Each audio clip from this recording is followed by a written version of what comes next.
Hello you guys, welcome back to my channel, and if you guys are new here, welcome. And today I'm going to have a sit-down interview with NYC father Alex Alan Minkley, one of the contestants on Legendary on HBO Max. We're going to talk about all the drama, the contestants, the houses, and the elimination and everything in between.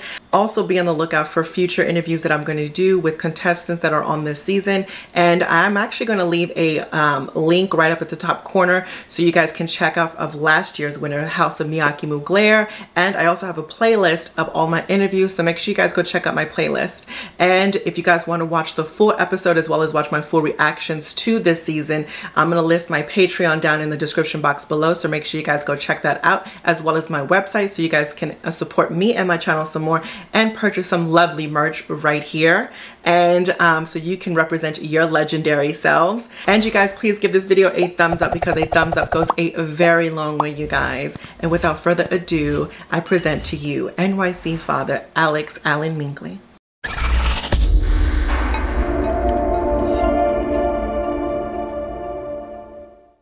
Hey father NYC Alex Alan Minkley, thank you so much for coming onto my platform. I totally appreciate it, babe. Thank you so much, Valerie. It's been an honor having a conversation with you. You know I have to ask, this is the first question I gotta ask. People have been asking me and inboxing me, and just, it's actually some posts on Facebook about it too. So first and foremost, the question I wanted to ask was, did the House of Alan Minkley get approval from the icon Selvin, the one and only Miss MC Deborah herself? Oh yes, like, she passed the legacy to us. This is an iconic house just by way of MC Deborah and the knowledge and talent that she's like instilled in us, you know. So the people have a lot to look forward to. Thank you so much again for answering that. I'm so happy that you cleared that up for people and myself, because I wanted to know as well. And oh, another question was, have you guys talked to her after the show has aired? Any feedback from her? Summer has spoken to her, and she said they chatted on Instagram, but I don't really have much details about that. But I'm planning to visit her soon. So next question, episode 1, the chant Alan for the boys and Minkley for the girls was real cute. How did that come about? Okay, so when MC Deborah started the house, she came up with the chant because part of the vision was to bring back chivalry to ballroom and have the boys be the boys and the girls be the girls, as she stated. And the full chant is Alan for the boys, Minkley for the girls. When you bring them both together, you get Alan Minkley world. Right. Okay. Thank you so much for answering that. I mean, I knew that, I just didn't know it. I wanted everyone else to know that, all my subscribers and everyone that is watching now. So, and then shout outs to Miss Selvin, you know, Miss MC Deborah, the icon, the pioneer. Shout outs to you, Selvin. Love you so much. Love you, babe. So how did the house become on Legendary?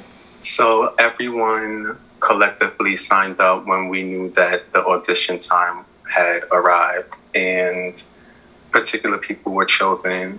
And we proceeded that way. There were some complications. There could have potentially been some other members, or one particular other member, but there was some complications, and that person couldn't come on the show. So that's how we ended up with the 5 people that you see. Was it personal, like, or was it just like on production? It was more of a legal kind of situation. Yeah. Okay. Nothing bad though. Yeah, but it was basically production said, no, we can't use this member. We got to switch it out. Yeah. Got you. Okay, perfect. Cool. Episode 1, the chant Alan for the boys and Minkley for the girls was real cute. How did that come about? When MC Deborah, aka the Pioneer Selvin, started the house, that was the chant that she made up. Right. And the full chant is Alan for the boys, Minkley for the girls. Bring them both together, you get Alan Minkley world. Thank you for sharing that, because I knew that. I just wanted everyone else that doesn't know, and that are my subscribers want, you know, to inform that to everybody. Do you think you guys completed 5 elements in 5 elements of Vogue in your performance? We definitely did. Okay. Our routine, what I've come to notice looking back, was that it was more It was just consistently giving you performance. Like, we were giving you Vogue and choreography, and people were more focused on the choreography, and others said they were distracted by the outfits. So you couldn't, some people just overlooked the Vogue aspect of it, but we did give all 5 elements. So just from, I'm going to be totally honest, from a viewer's aspect, from the edit, because, you know, obviously they kind of have to chop and screw it up, right? So from a viewer's aspect, from what they shown, it doesn't look like it was 5 elements. Do you agree with that or not? I don't, because, well, actually, I do agree. In that performance, well, no, because we did all, like, everybody didn't do every element, but collectively we had the catwalk. We mixed that up and gave like a windmill effect for our wings. We gave you hand performance with the breakdown and like the bird flying over with both hands, and we did the floor performance and catwalk. I did a spin. Sparkle spun. The only thing we really missed was the 360. Right. Well, that. But yeah. Okay. Got you. Okay. I mean, I think, no, I'm sorry. Just let me clarify. Like, I feel like from the footage that you can see, you can see all the elements, but yeah. Okay. I don't know. Okay. That was in episode 1, right? This was still the Grand March. You're talking about episode 2, because, you know, episode 1 you have to just showcase your house plus the 5 elements. I'm sorry. It's okay. I was thinking the second episode that we were shown on. Yeah. Okay. So the second actual episode, the Grand March, hands. I think we did. Yeah, we gave hand performance. Yeah, I feel like we gave all 5 elements there too. Okay. That, you know, I wanted to get your opinion on that. I'm sorry, I got off track. It's okay. So next question, episode 3, were you disappointed in Sparkle not landing the 360 in the 3rd episode? Yes, I was, and this is a very good question because my house knows I love them dearly. But behind the scenes, there was some competition about who wanted to do the 360, and that wasn't really aired, but I feel it's safe to speak about. It's nothing like, you know, crazy, but it felt like a battle within the house because I felt like I wasn't given the opportunity because I knew more of the formation. My only thing was I Vogue soft, so the dramatic landing was terrifying to me. I didn't want to embarrass myself or hurt myself, and Sparkle seemed more confident about doing it. So I said, okay, if you're going to do it, this is exactly what it has to be like. And I'm pretty sure Sparkle tried to do it the best way possible, but it's just very complicated. And I'm not really disappointed, really, because I'm actually proud that he was brave enough to even attempt it. Right. So because you said you were kind of in the beginning, so then now you're saying that you're not. Okay, so you got to keep it real, you know. Let's just keep it real with the situation, you know. Okay. You know, there's no PR answer. Let's just keep it spunky up in here, you know. Okay, so I'm gonna give you the real tea. I felt like I was disappointed in like my whole team because I felt like they basically just automatically sided with Sparkle. Okay. You know, at one point, and when I was trying to really grab their attention, like, hey, tell me how I'm doing this. Tell me if I need to land a certain way or if I'm close to it. And I got one remark saying, like, yeah, you got it. Like, they was like, yeah, you got it. And I'm like, okay, but that's not really enough for me. And, you know, sometimes I blame myself a little bit, too, for probably not asserting, you know, like, my membership, I guess, or however. But what do you mean, your father NYC? How are you supposed to, That's true. It was just nerves and everything. And then I was like, okay, well, I'll just let the new people, not the new people, but, the younger generation. The younger generation. Got you. Okay. If they shine. Okay, sounds cool. So next question. Episode 3. Did you think Summer deserved to lose the battle with Makaveli? It wouldn't be fair for me to answer that because, truth be told, I didn't look at the Makaveli person. But you watched the episode. Oh, yeah, that's true. So, honestly speaking, I do feel like he earned it because who Machiavelli earned it or Summer earned it? Yeah, Machiavelli. Okay. Because I'm not sure if he's a twister. We might both walk the same category in the ballroom scene, but I felt like I would have been a better choice to battle him because I would know what he would come to give and what I could do strategically. But Summer walks both him, and he's a little newer than like me and him. So basically, to really stick to your question, I felt like he was just more technical and precise, like the judges said. Okay. Sounds good. But I really love Summer's energy. I was like, she vogued her heart out. If they could let other people who quote unquote vogue their heart out win, that fell out of dibs, that might have been edited out or whatever. Like, Summer could have got that vote, you know? Yeah. Okay. But thank you for keeping it real and honest and just, you know, upfront about it. That's a good thing. So next question I want is this. I wanted to ask you one word to describe each house on Legendary. I'll name the house, and you just say the word that just comes to your mind. Okay. The House of LaBeija.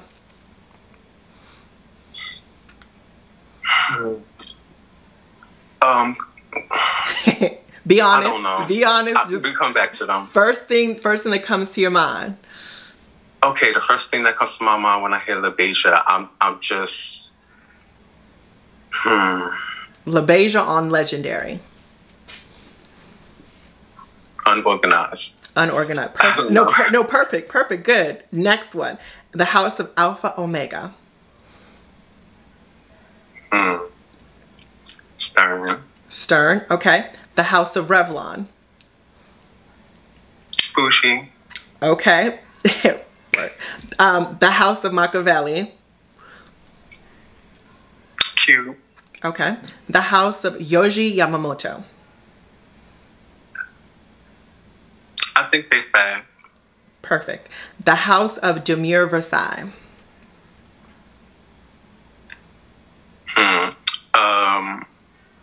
I felt like they were fun. Fun. Okay, perfect. The House of Juicy Couture. I would say they're fab. Fab, okay. Yeah. The House of Ada. Oh, adorable. Adorable, okay. And the House of Light. Enlightening, okay. And lastly, of course, the House of Alan Minkley. Unique. Okay, sounds good. So now let's get to my other questions. In hindsight, were you guys ready to be on live TV for the world to see your ballroom talent? Yes. In hindsight. To people who may feel like whatever they feel like, I would say that you don't really know what happens during the process of filming, whether it's personal or professional or whatever. And sometimes people's nerves get to them, or like maybe they couldn't practice enough, you know what I'm saying? And they had to just rush on stage. It's just things like that. And a lot of gossip has been going around about things, but as far as I can say, I'm just glad for my experience and how everything went, regardless. And that was another question I wanted to ask you. What is something that you wanted to clear up that has been going around? Because I know with you guys in the House of Lights, particularly, a lot of people have a lot of things to say. So what to you want to clear up that you've been hearing?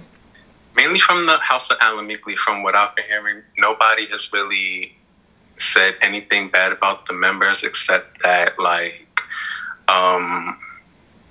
well, some people said they didn't really see me much, and that's because I was kind of quiet. Sometimes I wasn't really in the best mood, so, you know, I didn't really say much, and that was because I was concerned about, like, doing too much or things being misconstrued, because that definitely happened. And when my house brother said a stern five, Father Poppy, it caused a big dramatic thing, and people was just using it in different ways to make jokes. But a person tried to, like, say I didn't have any talent, and, like, how did I get on the show in relation to that? And I was like, that's very personal.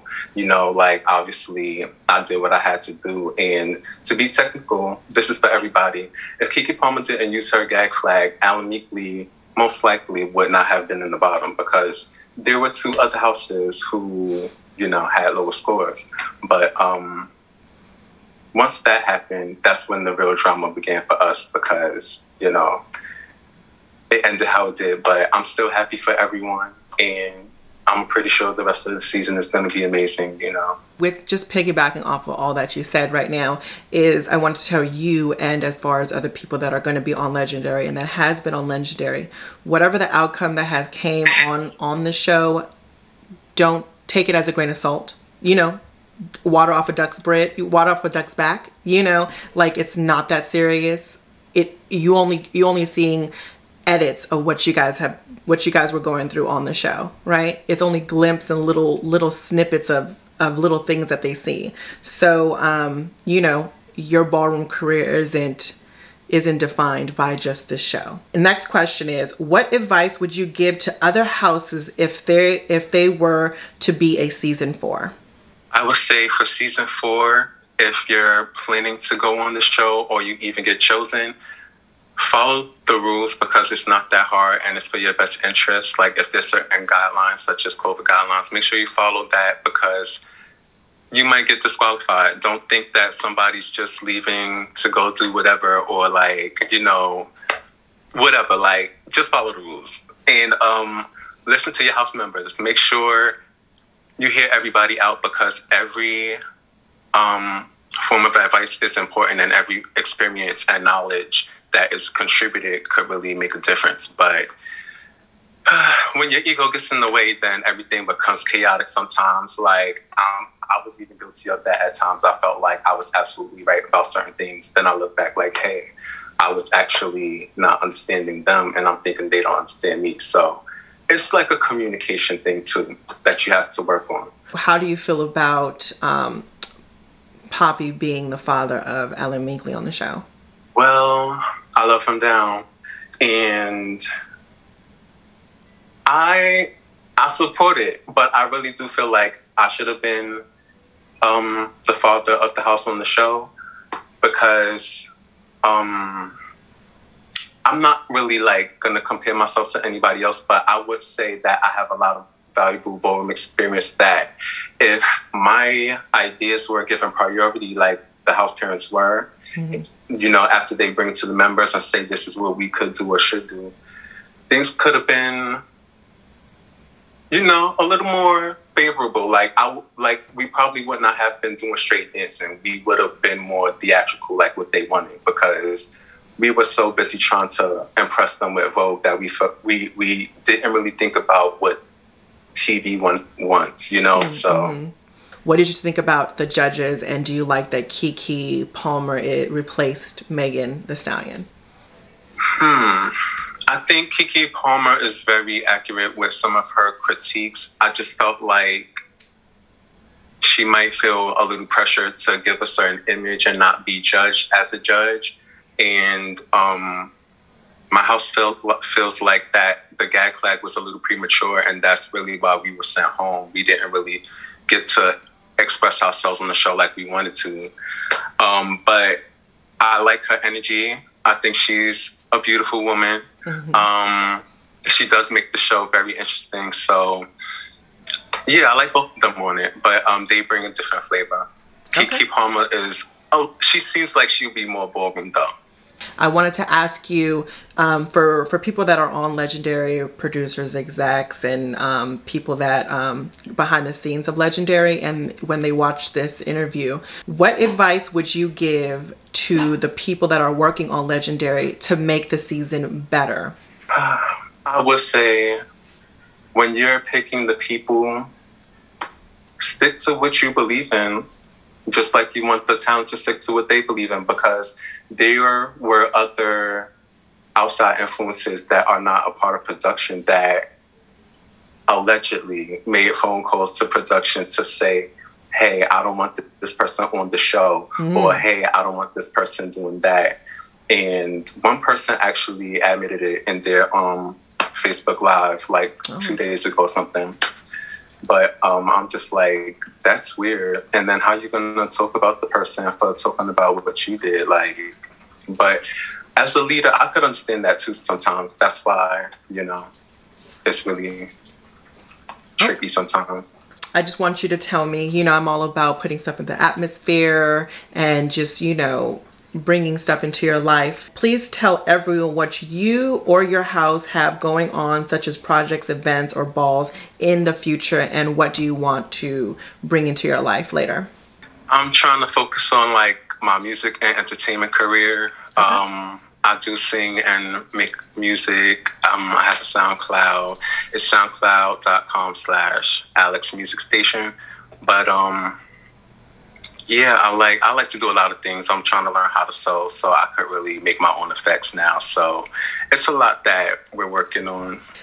That's it for this interview. Thank you so much for coming on, keeping it real, keeping it honest, sharing your thoughts and opinions about everything. I hope that you progress in your music, sewing, effect. I want to see all the effects on the runway now for sure. And, just positive energy to you and your house. And again, thank you so much for coming on my platform. I totally appreciate it, babe.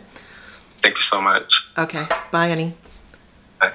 Okay, you guys, so that is the end of my interview with NYC father Alex Allen Minkley. I hope you guys enjoyed the interview. I hope you guys got some information, some tea that you didn't know about it, some behind the scenes stuff, some really internal stuff within the house as well, which was quite interesting to me. Again, thank you so much, Alex, for coming onto my platform, sharing your thoughts and opinions, and being really truthfully honest and open with me and all my subscribers. Again, you guys support Alex, support the house of Allen Minkley. I wish nothing but the best for them in their ballroom careers. I hope the house flourishes to be even bigger and better. And whatever they have planned in the near future, I hope it really is a success. Please give this video a